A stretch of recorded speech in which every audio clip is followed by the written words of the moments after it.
Sejam bem-vindos ao nosso podcast. Eu sou a doutora Francine Moreira. E eu sou a doutora Andréia Diniz. Bem-vindo ao Special Talk.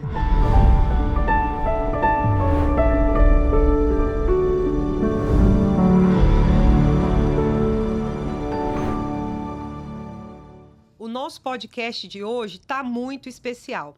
Não só pelas convidadas que nós vamos receber, mas também porque nós vamos falar um pouco sobre odontologia para bebês, sobre anquiloglossia, frenectomias, que são temas muitas vezes contraditórios e que precisam ser realizados com base em evidências científicas. Então, hoje a gente tem a honra de receber aqui duas pessoas queridas.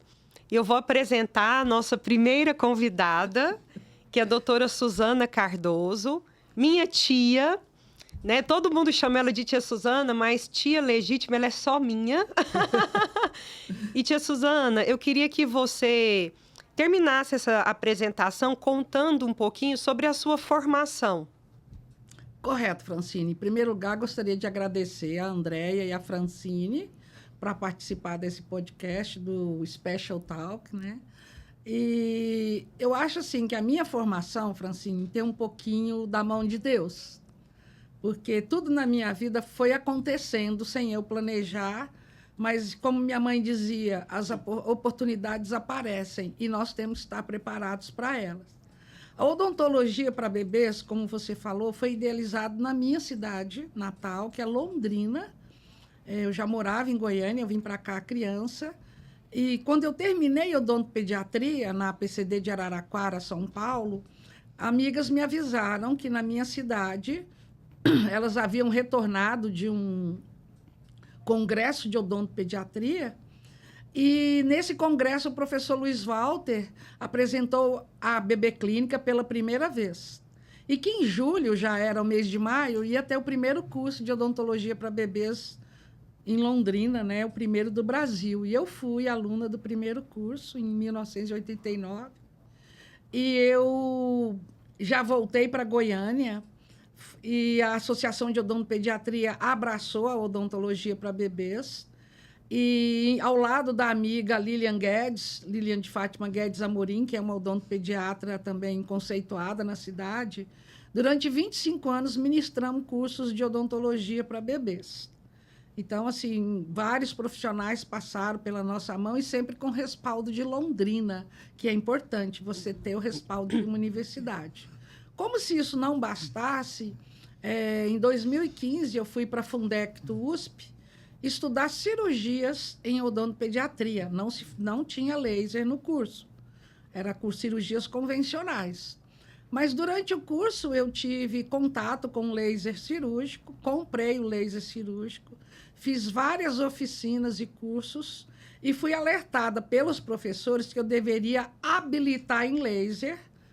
E nessa época só tínhamos em São Paulo ainda, né, na USP, no Lelo. Lelo é Laboratório Especial de Laser em Odontologia, ligado ao Departamento de Dentística. Só que tinha lista de espera. E eu fui, em 2016, então, fazer o curso de habilitação. Para surpresa dos professores, eu já tinha 20 casos de frenectomia em bebês a laser que eu fazia no SUS. Eu fui referência durante 30 anos no programa de infantil da Central de Odontologia de Goiânia para fazer frenectomias convencionais. E, a partir daí, eu comecei a fazer a laser também. E eles, então, viram a qualidade do trabalho que eu apresentei lá. E, no ano seguinte, em 2017, eu fui convidada pela doutora Luciane Azevedo, que é mestre e doutora em laser. Ela é estomatologista e odontopediatra. Ela é concursada da USP, né? A montar uma equipe para ensinar a técnica de cirurgia laser em bebês. E nós formamos um time que eu chamo de time dos sonhos, que são todos mestres e doutores e alguns pós-doutor na área de laser ou odontopediatria. E a fono, que foi convidada para fazer parte desse grupo, foi a Roberta Martinelli, que é quem idealizou o teste da linguinha. Então, eu falo que eu faço parte do time dos sonhos, né?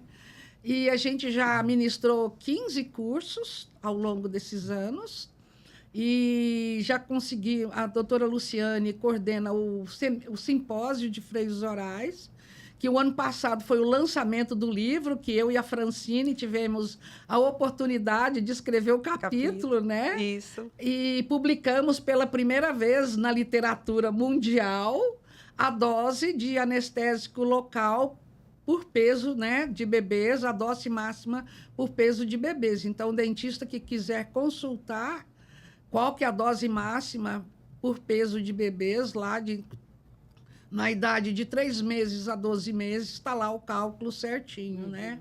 E agora, dia 8 de novembro, vai ter o segundo simpósio de freios orais e logo após o Congresso Mundial de Laser, que será também em São Paulo, que é a primeira vez no Brasil o Congresso Mundial de Laser. Então, é isso. Eu acho que eu fui abençoada, tive discernimento, procuro trabalhar com evidências, né? É lógico que quem está na clínica sabe que tem muita evidência que ainda está, né, Andréia, em construção, porque na clínica as coisas acontecem antes, por isso que vem as pesquisas, só que a gente tem que fazer tudo com muita cautela, né? Um bom diagnóstico, não esquecer que a fonoaudiologia é fundamental nesse processo, né?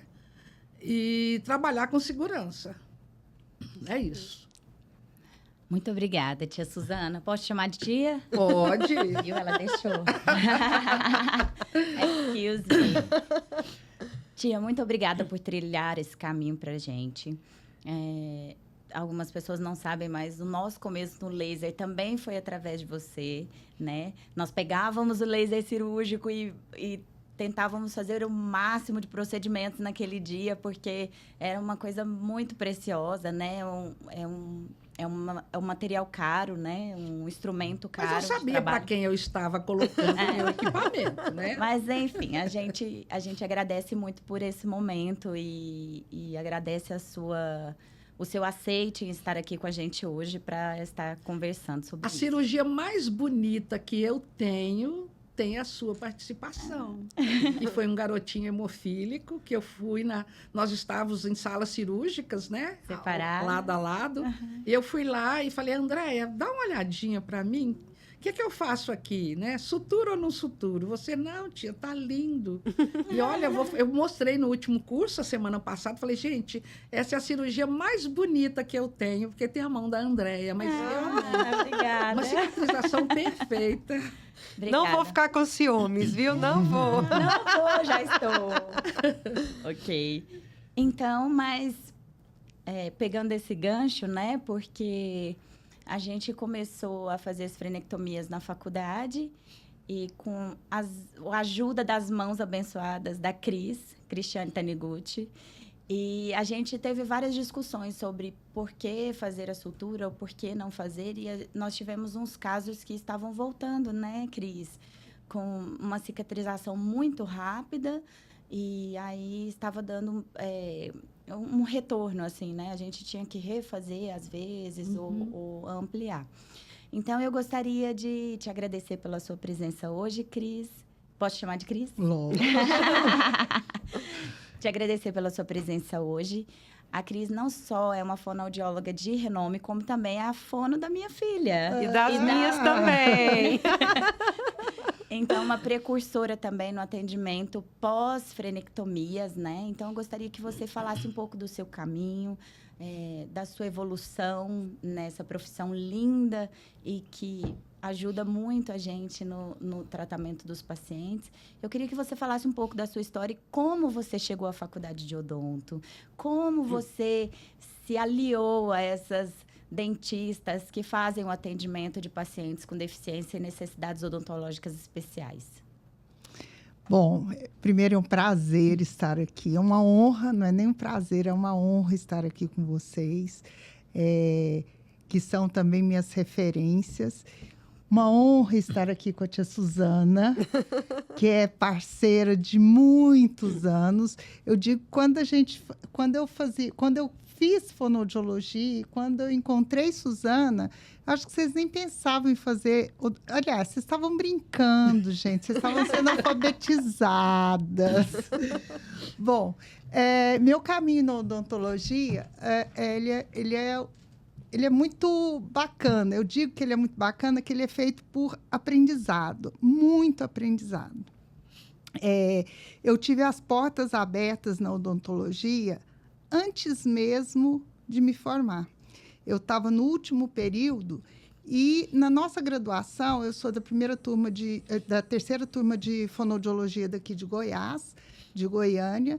Quando eu vim para escolhi a fonoaudiologia, porque eu queria a fonoaudiologia, que era tão pouco conhecida, né? Uma profissão assim que, até na minha família, o que você faz e tal? E os caminhos, para mim, ainda não estavam totalmente traçados, porque eu não sabia o que eu ia fazer. Eu entrei para fazer uma coisa, eu entrei especificamente na minha cabeça, eu ia trabalhar com síndrome de Down. Coisa que eu vinha trabalhar muito junto agora de uns 15 anos para cá, de uns 20 anos para cá. Mas o meu caminho foi muito grande nessa história. Então, assim, a gente tem uma grande fonoaudióloga no Brasil, que é Irene Marquesan, que eu rendo os meus agradecimentos todos os dias por ela, pela vida dela, o que ela fez pela fonoaudiologia, o que ela faz pela fonoaudiologia. E Irene, ela está ligada a Roberta Martinelli, ela está ligada aos maiores nomes que a gente tem no Brasil da fonoaudiologia e no mundo. Então, ela é uma referência mundial hoje em artigos científicos, e eu digo em devoção à profissão. Então, eu aprendi muito com ela. E comecei na faculdade de odontologia sem ter artigos que embasavam nossa atuação na fonoaudiologia. E eu digo que tiveram muitos desafios para mim, porque na odontologia era tudo provado, era tudo pesquisado, era tudo provado. Ninguém fazia as coisas assim... Não, tem escrito no livro, porque antigamente era livro, não era artigo, né? Tem escrito no livro, capítulo do livro, não sei o quê. E perguntavam para mim, dentro da própria faculdade de odontologia, onde está escrito? E eu olhava e falava assim, onde está escrito? Não, mas eu vou te provar. Então, assim, eram sempre desafios. Não estava escrito, mas eu tinha como construir aquilo e começar a levantar. Lógico que não era construir e provar. Lógico, a minha audácia naquela hora era, eu vou te provar. Mas, aos poucos, a gente foi provando com o nosso trabalho. Igual vocês falaram aqui, a clínica, ela acontece primeiro do que a pesquisa. Então, foi através da clínica, através das portas abertas que a Faculdade de Odontologia, porque sempre foi a Faculdade de Odontologia da UFG, me abriu, é que eu fui aprendendo a lidar com a odontologia, a saber quais os caminhos a gente precisava percorrer na odontologia. E é lógico, sempre tem aquele lugarzinho que nos acolhe mais, que a gente se identifica mais, e era justamente a clínica, a unidade odontológica infantil. Então, eu sempre me liguei muito à unidade odontológica infantil e aos desafios que ela nos trazia.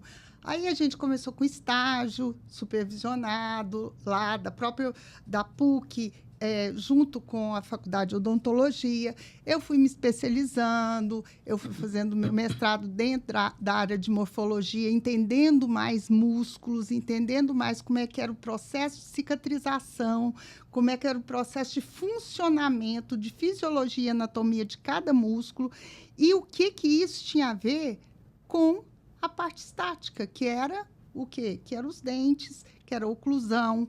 Então, como que a gente trabalhava isso?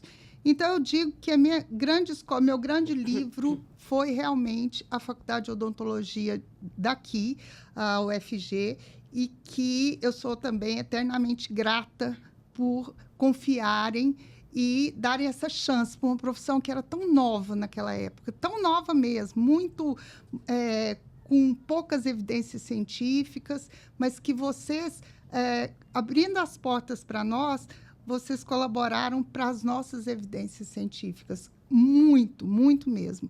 Então, assim, hoje o que eu sei é embasado na evidência científica e depois, posteriormente, uma prática, artigos e estudos, pesquisas, né?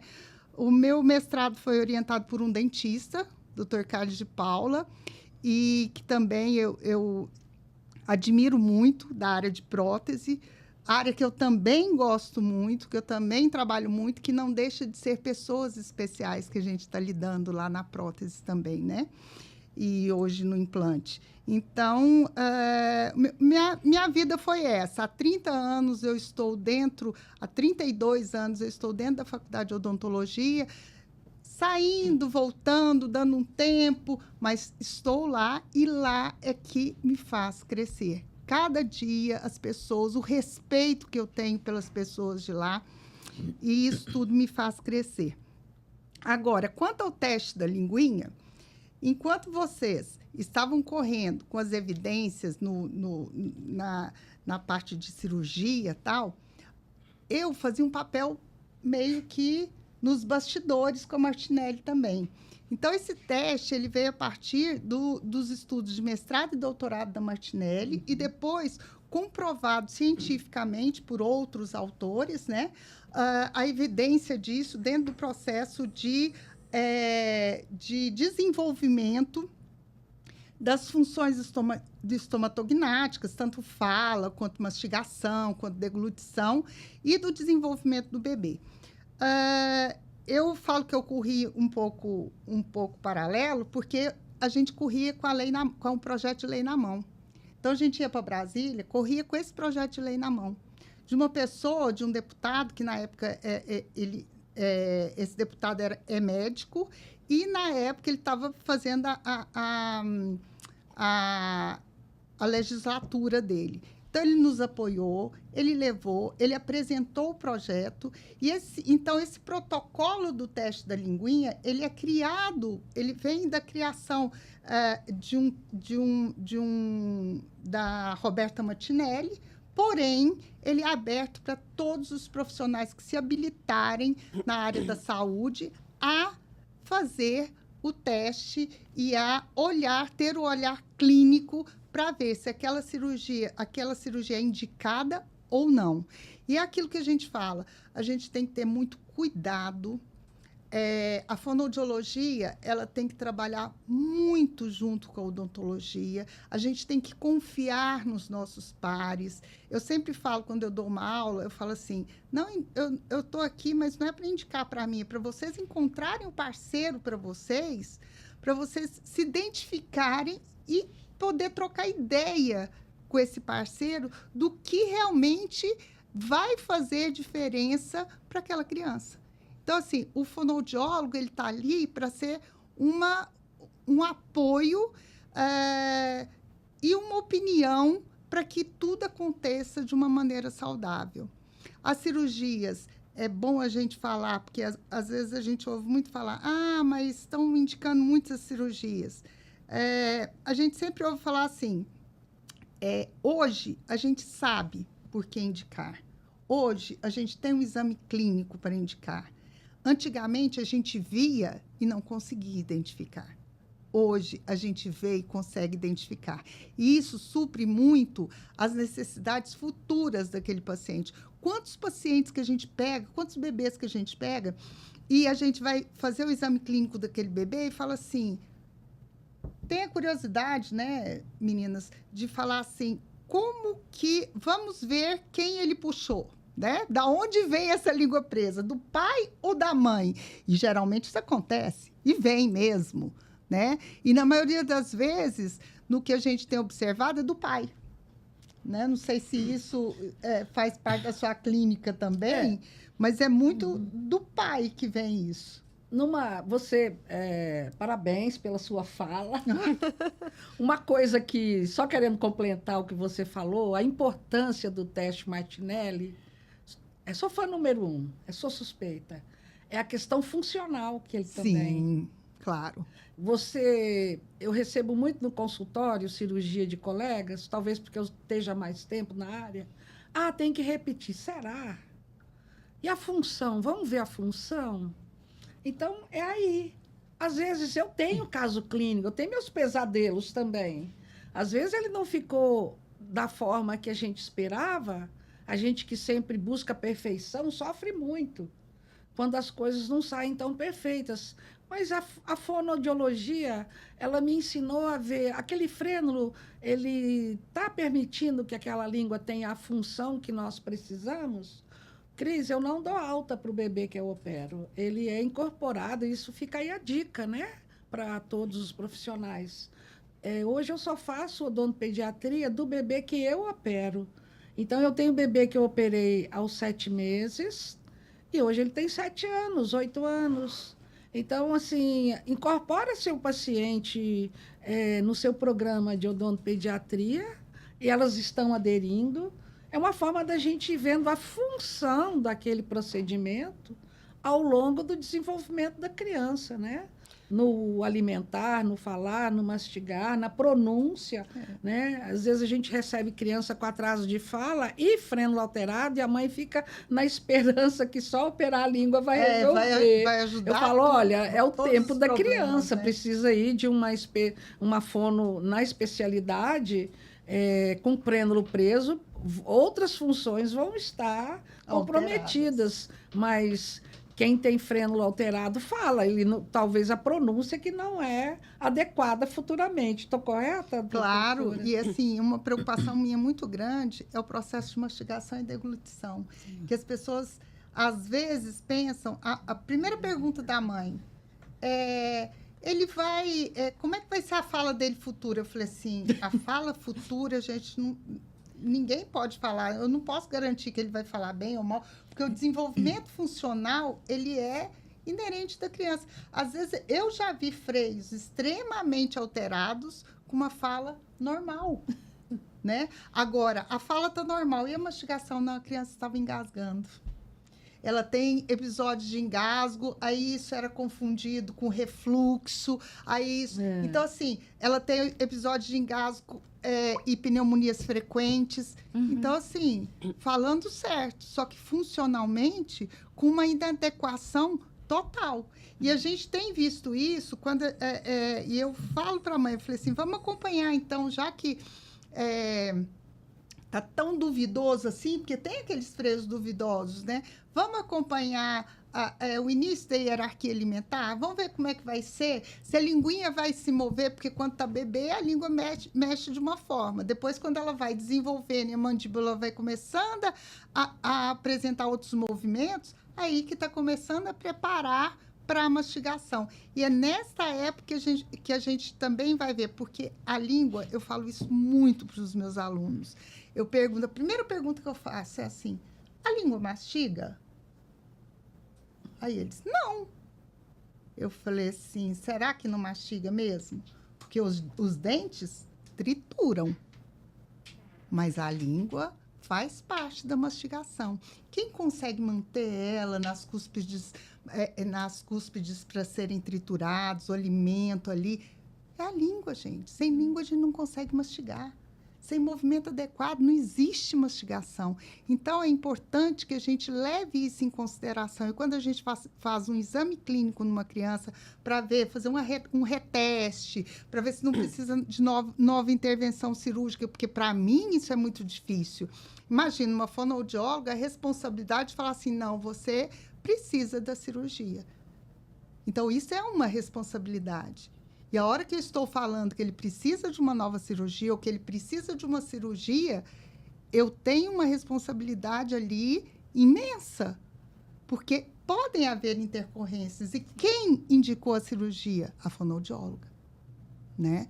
Então, isso é uma coisa muito séria. E eu digo muito assim, eu gosto de parceiros. Eu gosto de parceiros que eu posso ligar, igual a tia Suzana que falou, as meninas, a Francine, a Andréia, a própria Lilian também, eu ligo e falo assim, tem liberdade de ligar e falar assim, e aí? O que é? O que você viu? que você não viu? O que é melhor? Até a ansiedade da mãe e do pai, a gente tem que colocar na balança também para aquele procedimento. A gente vê que são abordagens que requerem essa atenção multidisciplinar. Exatamente. Né? Quando a gente lida com bebê, na nossa área, que a gente lida com paciente com deficiência, sistemicamente comprometido, não tem como a gente trabalhar sozinho. Precisamos dos parceiros mesmo, claro, né? Claro. E isso, assim, o que faz a gente crescer é isso. São os olhares diferentes e, assim, é ver... igual a Andréa falou, na clínica, quando a gente faz lá na odontologia, quando faz a cirurgia, e a finalização, com ponto ou sem ponto? Vamos ver. A gente começa a se questionar. A gente começa a se questionar. Será que com ponto demora um pouco mais? Mas essa demora um pouco mais, ela facilita melhorar a mobilidade. Então, a cicatrização, ela pode ficar um pouquinho mais demorada, mas ela ajuda a gente na movimentação dessa língua. E a busca por outras terapias, porque nem sempre é um processo fluido, né? Exatamente, rápido. A família tem dificuldade de inserir a fonoaudiologia dentre as terapias que são executadas. A família, na verdade, nem sabe que tem a fonoaudiologia. Exatamente. Então, assim, quem tem que mostrar a importância, por isso que eu falo, eu tenho que falar da odontologia para os próprios dentistas, porque eles têm que conhecer também o que nós podemos ajudar. Sim. Porque isso na graduação é muito difícil. Né? Então, a gente tem que fazer essa conversa chegar até vocês para que a gente possa interagir. E tem também, por exemplo, eu falo muito, às vezes falo com Suzana, falo com vocês, não vamos fazer laser pós-cirúrgico para cicatrização. Sim. Vamos esperar. Por quê? Porque o esperar é lentificar o processo de cicatrização, mas uma lentificação que não vai prejudicar, não vai trazer infecção nem nada, não vai prejudicar em nada. Só que melhora a parte da criança, da mobilidade dessa língua da criança. E diminui recidivas. E da funcionalidade, diminuindo, sem dúvida, a recidiva do E aí as pessoas falam assim, dói. Gente, criança é muito bom. É muito bom, né? Eu vejo uma frenectomia que é feita em bebê, em crianças pequenas. Isso não faz diferença nenhuma. No outro dia já estão ótimos. Agora vai fazendo um adulto. Mas uma coisa que eu sempre falo para os pacientes, é um procedimento cirúrgico. Tem um pós-operatório, então tem criança que vai sentir dor, tem criança que vai sentir menos, mas dói. Porque chegam muito assim, vamos fazer cirurgia a laser, não precisa de anestesia, não dói, cheio de mitos. E não é assim. Tem um pós-operatório. Eu até queria te perguntar uma coisa, Suzana. Queria que você falasse para nós... antes da gente falar do laser, mas eu queria a questão do diagnóstico. A alteração do freio lingual, a anquiloglossia, né? Quando é a melhor época para diagnosticar, para tratar? E o freio labial? Porque tem muito paciente que chega, o freio labial está atrapalhando meu bebê a mamar, eu posso soltar? Então, eu queria que você falasse um pouquinho para a gente do diagnóstico dos dois e a época oportuna de intervenção de cada um.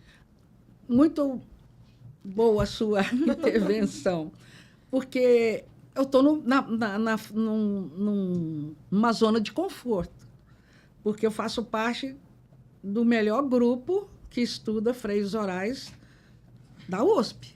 Então, eles me obrigam a estudar, a viver, a trabalhar com evidência e a gente nunca correr na frente, né? Deixa o rio correr. Então, assim, com relação a frênulo lingual, e eu quero que a Cris possa me interromper, porque ela é a fonoaudióloga. Desde a época de 30 anos atrás, ela sabe. No programa do SUS, a gente tinha fonoaudióloga e psicólogo, né? Exato. Então, a gente já tinha essa noção pela convivência. Na Central de Odontologia, né? A gente sempre trabalhou com fonoaudióloga, mesmo, né, nos bebês que a gente fazia a frenotomia convencional. O diagnóstico e a intervenção, quanto assim, isso é evidência, são trabalhos que a gente tem em mãos, que, com relação ao frênulo lingual, com relação a restabelecer função e para desenvolvimento do aparelho estomatognático, porque o bebê nasce, o terço médio inferior da face, ele ainda tem muito que crescer. Então, o bebê precisa respirar, sugar e engolir ao mesmo tempo. A mandíbula nasce um pouquinho distal. E é uma amamentação coordenada que vai fazer essa mandíbula crescer e, aos 6 meses, os roletes gengivais estarem de topo para a erupção dos dentinhos. Então, é toda uma engrenagem que tem que funcionar. Um frênulo alterado impacta 17 músculos linguais, né? Mais ou menos. 8 pares intrínsecos e extrínsecos e um ímpar, né? Que é o longitudinal do dorso da língua, é isso? Aham. Que vai fazer Boa um movimento de questão. ondulação. Gente, eu tenho que estudar, eu tenho que estar afinadinha. A gente tinha que ter tido uma aula no podcast para a gente estar à altura. Então, o que está na literatura, o que está recomendado é frênulo lingual, quando alterado dentro de um diagnóstico preciso, quanto mais cedo dentro. É lógico que o bebê tem que estar preparado para passar pelo procedimento, quanto mais cedo, melhor. Mas isso não quer dizer... Eu tenho um professor de cirurgia que faz parte do nosso grupo, o professor Ricardo Fanoff, que ele fala oportunidade cirúrgica. Não teve a oportunidade de fazer cedo? Qual vai ser o momento oportuno? Recentemente, eu e uma colega operamos um poliglota, porque alguns fonemas ele não conseguia pronunciar, né? Então, é o momento. Mas para o ser humano ter um crescimento e um bom desenvolvimento, já está, isso é definido, e a própria Roberta fala muito isso. Quando bem indicado, quanto mais cedo, melhor. Com relação a freio labial, o que a gente vê na literatura é aquela base. Como classificar? Não tem muito definido como classificar. Tem 2 testes que são mais recomendados.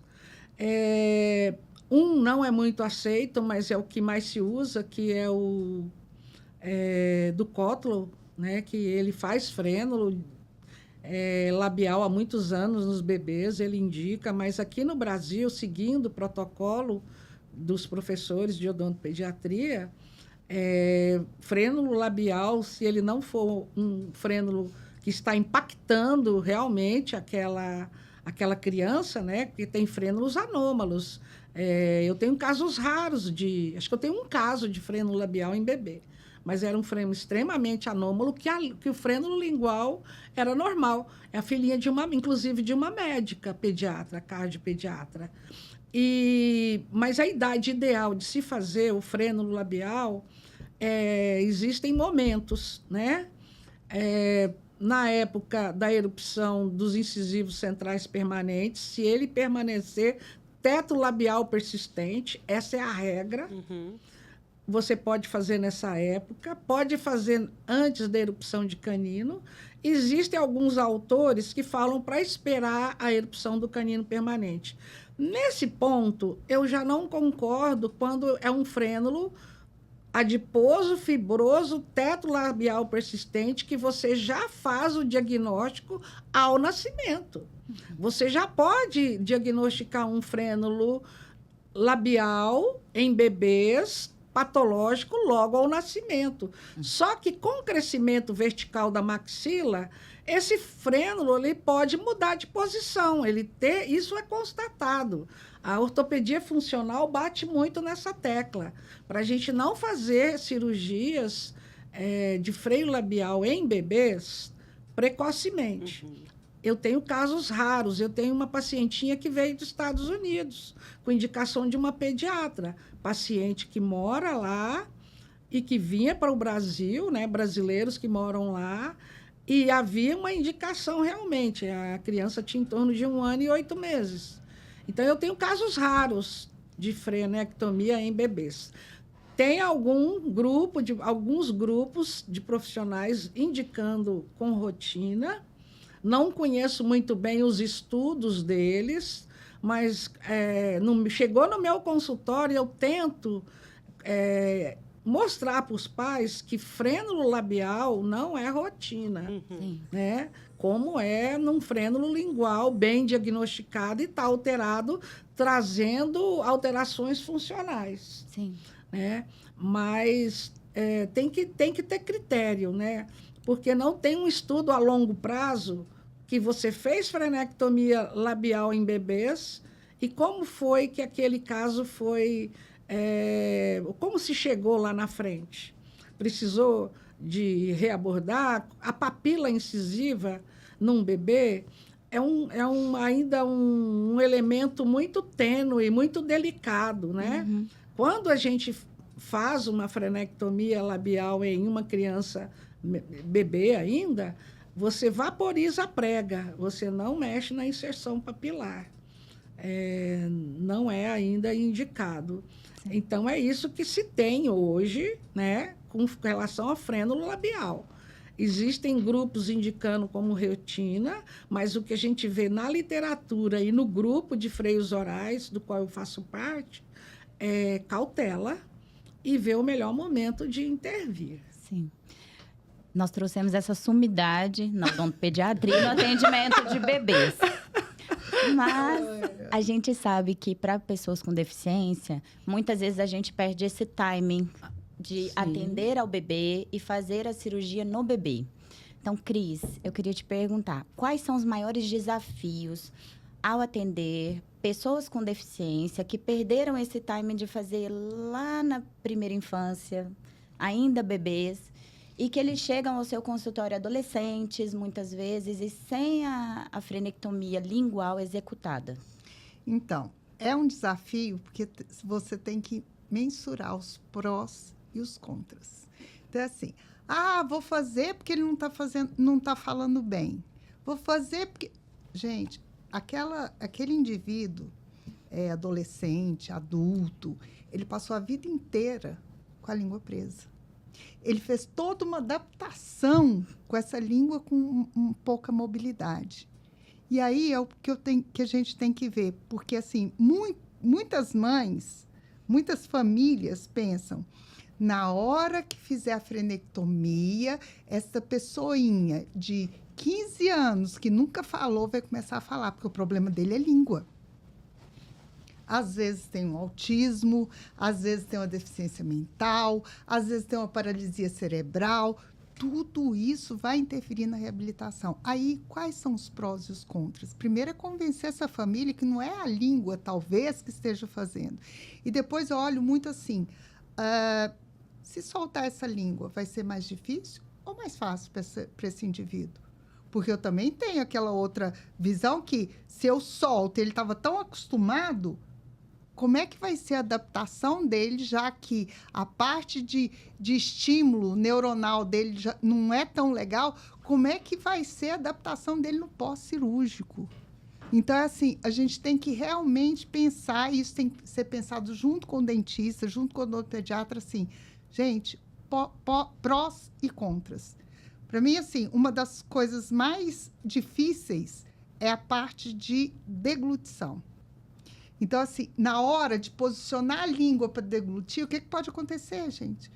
Facilmente o engasgo, facilmente a aspiração, pneumonias recorrentes, e aí o povo não sabe por quê. Por quê? Agora, do contrário, se tiver pneumonias recorrentes, a gente vê que é por causa da língua. Então, assim, isso é um desafio. Isso é um desafio que a gente tem que observar em cada um, com cada dificuldade que essas pessoas vão apresentar. E aí a gente vê assim, nem sempre os freios são tão visíveis assim. Tem os submucosos que às vezes a gente fala assim, ninguém viu, mas não está alterando. Se ninguém está vendo, está alterando sim. E muito mais o submucoso, ele altera muito mais na deglutição e na mastigação, muito mais até na deglutição, do que na mastigação e na fala. E aí é uma preocupação. Muitos pacientes especiais têm uma fragilidade muscular, têm uma hipotonia muscular. E aí, como é que você vai fazer esse processo com esse nível de hipotonia muscular, né? Que a gente sabe que não vai chegar. Hoje, a gente tem equipamentos que nos ajudam muito. Tem a a eletro que a gente faz os estímulos elétricos ali, que vai trabalhar isso passivamente no paciente. Tem o próprio laser que pode ajudar a esse músculo dar uma melhorada, né? Dar ter um funcionamento melhor. Só que mesmo assim a gente tem que ter muita cautela com esses pacientes especiais, porque isso faz a diferença de você ter... pode fazer a diferença na vida toda daquele indivíduo depois que você faz. Porque depois que faz, não tem jeito de costurar, gente. Sim. Né? Então, não tem como. Suzana estava falando aqui, por exemplo, em frenectomia em pacientes que são poliglotas. Hoje, no Brasil, a gente tem muitas crianças, muitas famílias que têm mudado. E vêm para o Brasil para quê? Para... ir ao médico. Ir ao médico, fazer tratamento dentário. Hoje eu estou começando, já tem mais ou menos 1 ano, que eu estou começando a avaliar pelo menos 2 línguas. O português e a outra língua Sim. Que mais usual do paciente, que às vezes até vira língua-mãe, né? Uhum. Porque os fonemas são diferentes. Quando os fonemas são diferentes, às vezes atrapalha no português e nessa língua que é usual dele, não atrapalha. E se for fazer a frenectomia para o português, ele vai enrolar na outra língua. Então, a gente tem avaliado as 2 línguas para ver como é que está a pronúncia nas 2 línguas. E tentar adequar isso daí para que isso não seja um prejuízo para ele numa língua que, às vezes, ele usa mais do que o português. Sim. Né? Então, os fonemas são diferentes, algumas línguas não têm vibrantes, algumas línguas a pronúncia tem que ser com a língua um pouco mais para frente. Então, assim, nós temos que ver até isso hoje, que tipo de clientela é essa, o que ela quer e como a gente vai ajudar. Não é o português que mensura, é a língua que ele usa falada. mais, né? Tia Su, Oi. E o procedimento de frenectomia, qual que é melhor? Convencional ou a laser? Eu acho que agora chegou a hora. Olha, cirurgia convencional é soberana, né? Eu falo isso, mas eu acho que tem gente que dorme na aula. Porque você não pode abandonar o desenho cirúrgico da cirurgia convencional. Pelo menos foi assim que eu aprendi. E ensinou pra gente. E é o que eu ensino. A cirurgia convencional é soberana. Sim. Você vai reproduzir, você tirou a tesoura e o bisturi e acrescentou o laser naquele lugar. E eu sempre falo, tem que divulsionar, né, doutora? Sim. Porque senão só o piquinho, né, doutora? Não adianta nada. O frênulo já está aprovado desde 2019 com trabalho de Gleminal, que é feito de secação, né, do frênulo, que é uma fáscia, faz parte da fáscia bucal. Então, quando você está liberando um frênulo, você tem que defuncionar aquela fáscia que está ali no ventre lingual e liberar as laterais para que essa língua tenha uma elevação. Você tem que elevar o dorso da língua que fica acoplado ao palato. Sim. Todo mundo que não tem frênulo alterado, na hora que fecha a boca, a língua acopla lá pro céu da boca. Ao palato.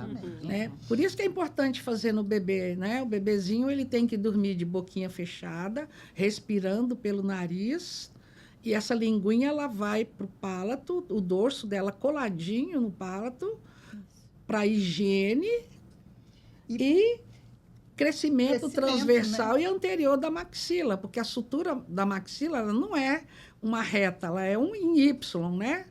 Na região de caninos e depois na parte central. Então, quando essa língua, o bebê dorme respirando, ele vai formar a maçãzinha do rosto, vai expandir o seio maxilar e ela vai promover essa ação para crescimento transversal e anterior da maxila. Então, a cirurgia, ela tem que dar esse resultado, né? O indivíduo, ele vai... tem até um teste que a gente faz para ter as fotografias e levar para o teste Marquesan. Uso muito para explicar para os pais, por que aquela criança precisa da cirurgia usando o teste Marquesan.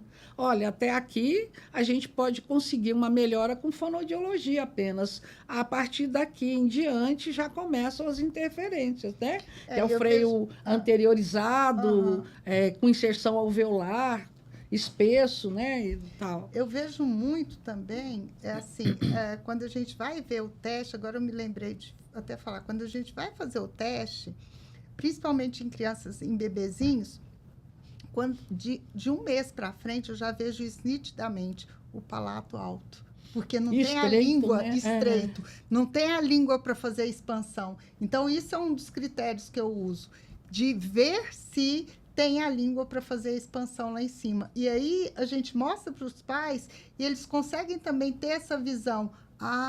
Né? Então... E voltando à técnica cirúrgica, o indivíduo tem que entender isso. O laser ele veio para agregar, para você não ter sangramento, ou controlar um sangramento que, porventura, durante a divulsão ocorra. Sim. Né?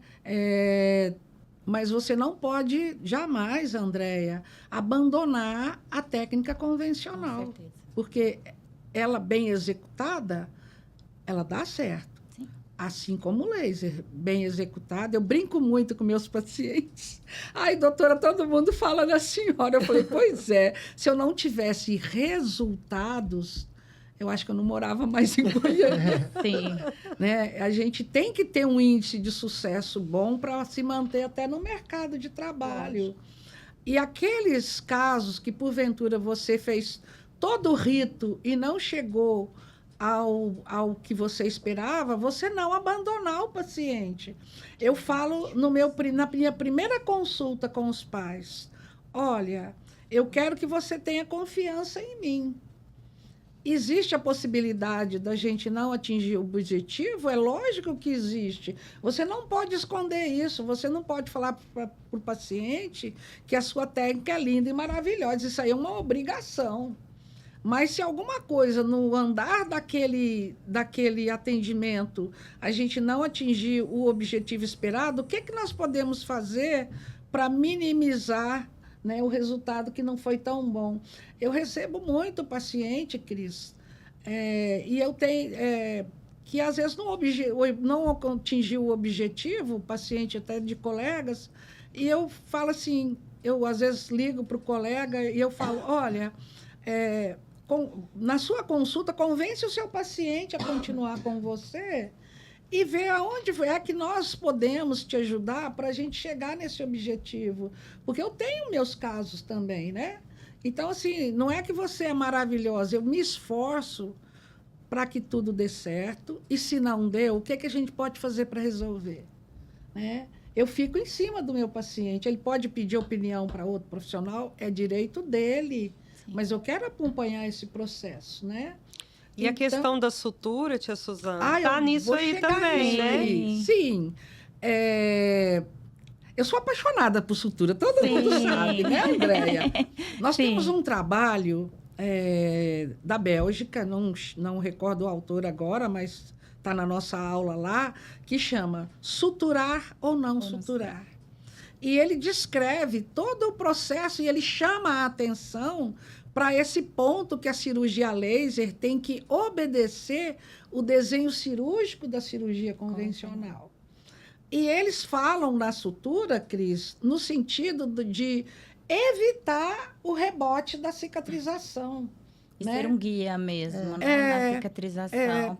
Porque pode ter ele fala lá que pode ter sim, se o organismo tiver que fazer muita força para reparar aquele tecido, ele levar uma fibrose. Então, eles colocam lá a sutura como uma aliada e não uma coisa ruim, né? Então, eu sou apaixonada em sutura. A sutura não é a vilã. Por causa dos resultados. Ela não é a vilã. Vamos fazer uma votação. A vilã é outra... os casos que eu tenho casos momentos que eu, por pressão até, para não suturar, Eu arrependi. Arrependeu? Arrependi. Então, assim, depende muito de você. Eu falo para meus pacientes, não copiem o meu protocolo. O meu protocolo, ele é um protocolo desenvolvido a partir da minha experiência profissional.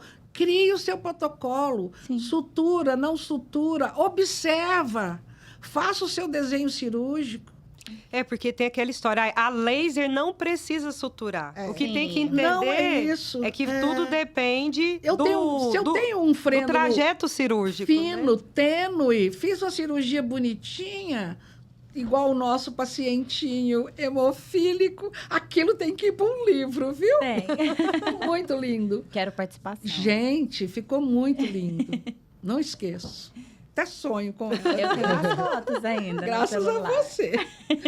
E tia Suzana tem dúvidas também. Ela pede apoio, né? Eu acho que isso a gente tem que ter humildade de... Ainda mais com a Andreinha do lado, né? Tudo dá certo. Amo. Então, assim, os meus resultados com sutura, da forma que eu faço, é um pontinho ali na base. Eu não faço no assoalho para não lesar as carúnculas linguais.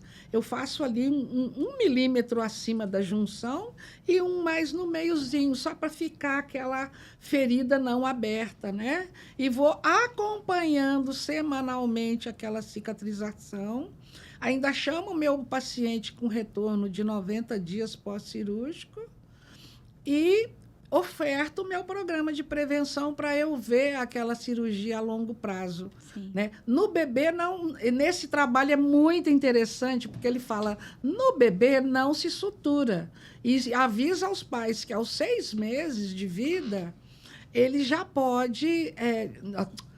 6 horas após a cirurgia, já se forma a fibrina para proteger o leito cirúrgico. Baseado nisso que alguns profissionais não suturam a cirurgia em crianças maiores, né? É baseado na formação da fibrina, que ela vai proteger a loja cirúrgica de contaminação, ela não pode ser manipulada, não se manipula ferida cirúrgica. Nossa, isso é verdade, eu quero até fazer E já é trabalho comprovado de comparação, suturar e não...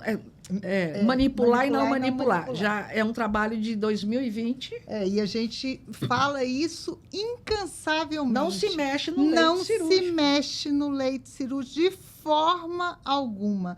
Você pode pedir, você pode mexer na ponta, com mobilidade, às vezes o bebezinho com um cotonete, alguma coisa parecida, mas não se mexe na parte de cicatrização. E fonoaudiólogo tem que saber disso, assim, muito bem. O risco de se mexer ali é assim, não é um risco, é uma inconsequência. Traumatizar um leito cirúrgico que está correto, né? Uhum. Eu tenho um caso muito interessante de um bebê que eu operei, e o irmãozinho de 2 anos, 15 dias após a cirurgia, colocou um biscoito na boquinha do bebê e removeu a fibrina e sangrou, né? E a mãe me ligou desesperada. E a gente foi para o consultório, fez uma limpeza, né, com gaze umedecida no soro, fizemos o laser terapêutico, mas deu tudo certo. Então, mexer naquele leito cirúrgico, você pode provocar um sangramento indesejável, né? Uhum. E é inconsequência, uma cicatrização ruim. É inconsequente o fonoaudiólogo que faz isso. Eu sempre falo, vai mexer? Não vai mexer. Porque isso aí vai atrapalhar realmente, pode dar infecção. A gente pode até lançar um estudo aí, né? Vamos, um grupo de pacientes sem sutura, que não suturou e o outro que suturou. Mas cada caso é um caso, né? O Laboratório Especial de Laser da USP, ele vem com várias pesquisas de mestrado, já pensando em laser imediato pós-cirúrgico, pensando em cicatrização e dor, já vai sair os resultados. Então, o bom de estar ali é que a gente fica muito cauteloso com tudo que a gente vai fazer, né? Realmente seguir o que a literatura tem recomendado e tem que ter esse cuidado. Mas, fechando, a cirurgia convencional é soberana. Sim. A gente está finalizando. Eu acho que a gente precisaria de mais alguns podcasts para entender tudo e saber tudo e absorver tudo. Mas eu queria, de antemão, agradecer. Posso fazer só mais uma observação? Sim, lógico, tia Suzana, sempre. Tem os pais têm muita curiosidade se a cirurgia laser não vai chegar onde não deve. Uhum. Esse risco, e não vai nascer dente, aqueles que colocam na cabeça deles que o laser vai aonde não é necessário. Não, você usando a dosimetria correta, esse laser é um laser para tecido mole, né? Sim. Usando a dosimetria correta, ele vai atingir o que ele tem que atingir. E a gente já tem cirurgias de épolis de recém-nascido, de mucocele em recém-nascido, que os dentinhos nasceram. Sim. Né? Então, não tenham medo do laser em bebês. É isso. Eu gostaria, então, agora de agradecer a vocês duas, que são mais do que excelentes profissionais que promovem o bem-estar e o desenvolvimento dessas crianças, e não só crianças, né? Hoje a gente vê muitos pacientes adultos, adolescentes, idosos, o fenômeno da disfagia aí, né? Vive-se mais e estamos nos encaminhando para processos que antes a gente não tinha que tratar e reconhecer e conviver, né? Então, eu queria muito agradecer a vocês. Fica agora o convite para um próximo, porque tem muita coisa que a gente não conversou. Nós não saímos da primeira página do nosso roteiro. Mas também foi muito a conversadora com a conversadora aqui e pronto, né? Foi incrível. Eu acho que é amor demais. Né? E quando a gente ama o que faz, é assim, né? É assim. Conhecimento tem que ser compartilhado. Então, eu gostaria muito de agradecer e já deixar o convite para as próximas, porque eu nem quero limitar a uma única próxima vez. Muito obrigada, tia Su. Muito obrigada, Cris. Que vocês entendam que as portas estão abertas para vocês, assim como vocês lá atrás abriram as portas para a gente. A gente queria devolver isso para vocês e agradecer muito. Obrigada, gratidão eterna a vocês. Muito obrigada. Nós é que agradecemos. Sempre. É uma honra trabalhar Minhas sobrinhas, com pessoas, né? Eu sempre falo que aqui o sangue é bom. Ó, tá vendo? Eu tô coberta de sangue bom. Fazer o quê, né? Mas... E eu quero agradecer também a todos vocês que nos acompanharam. Clica no sininho, se inscreva no nosso canal para receber as notificações. Curta, compartilhe e te espero no próximo Special Talk. Obrigada.